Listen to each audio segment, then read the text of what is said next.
Anyway, we had a lot of fun. We made Steve Dool back then was our safety officer because he always pulled lowest. And it was quite a group. Bob Fetterman was in it. He's here now this weekend. Louis Ogg was part of it sometimes. Let's see. I'm trying to think who else was there that's here this weekend. But it doesn't matter. We moved on from the family. And I moved from Illinois to Michigan when I got transferred. And got over to Michigan and was doing style and accuracy at Tecumseh, because they didn't do a lot of relative work. And I also jumped at Salem.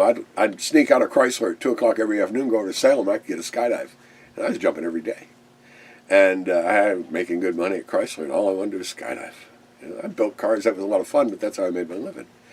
So I promoted from middle-level executive, from entry-level executive to middle-level executive, became warranty manager responsible for electrical and air conditioning quality of all cars and trucks built in North America.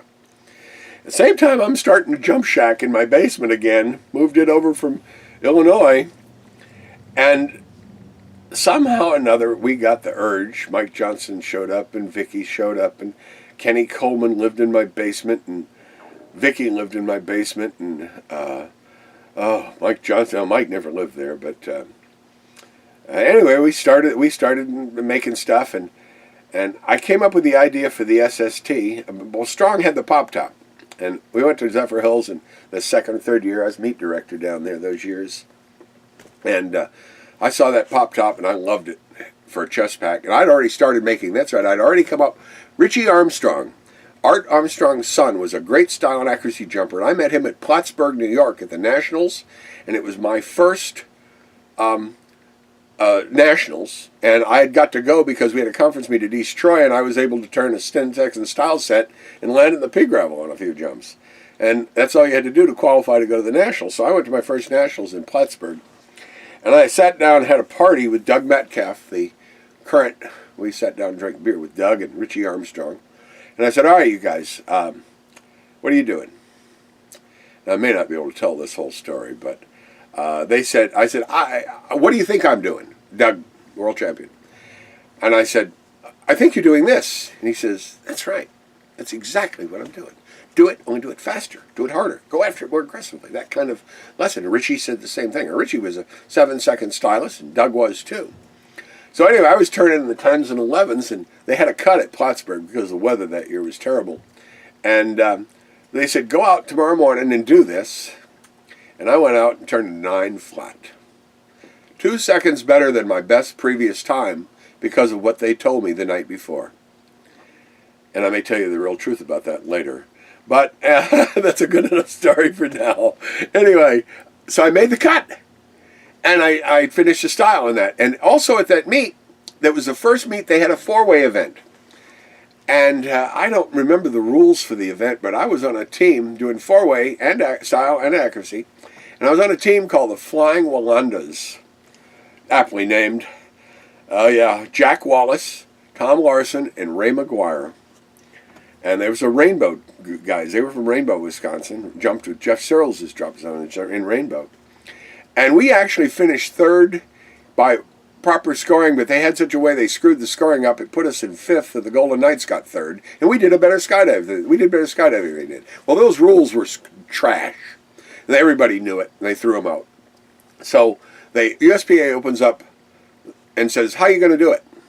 How do you want to do this 4-way? So I sat down and wrote the rules for the hog flop and submitted them to USPA in writing. And Otley, who chaired that committee, and Kurt Curtis, picked my rule recommendation. Tony Fugit had also recommended rules, but they liked the hog flop. So the hog flop became the way of doing it for a few years. So those were my rules. My theory was get rid of subterminal gymnastics and show your real skydiving skill.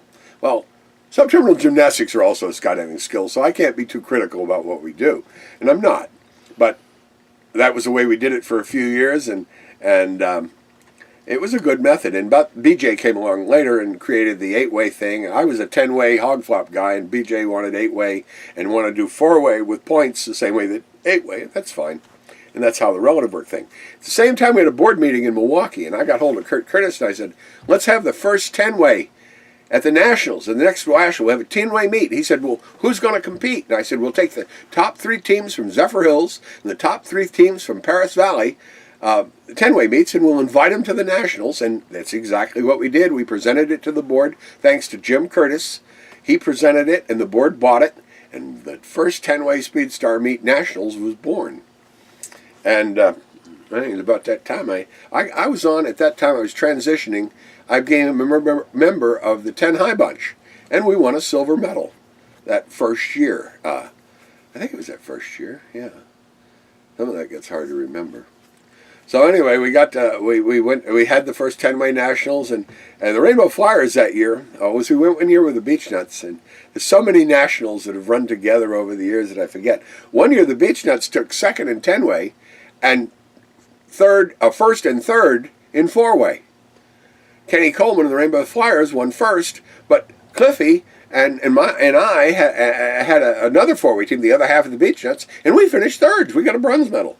So the Beechnuts, as far as I was concerned, dominated that nationals. And as far as I'm concerned, the Beechnuts was the most transitory team and the greatest team that this sport has ever known. And the team as a whole should be in the Hall of Fame.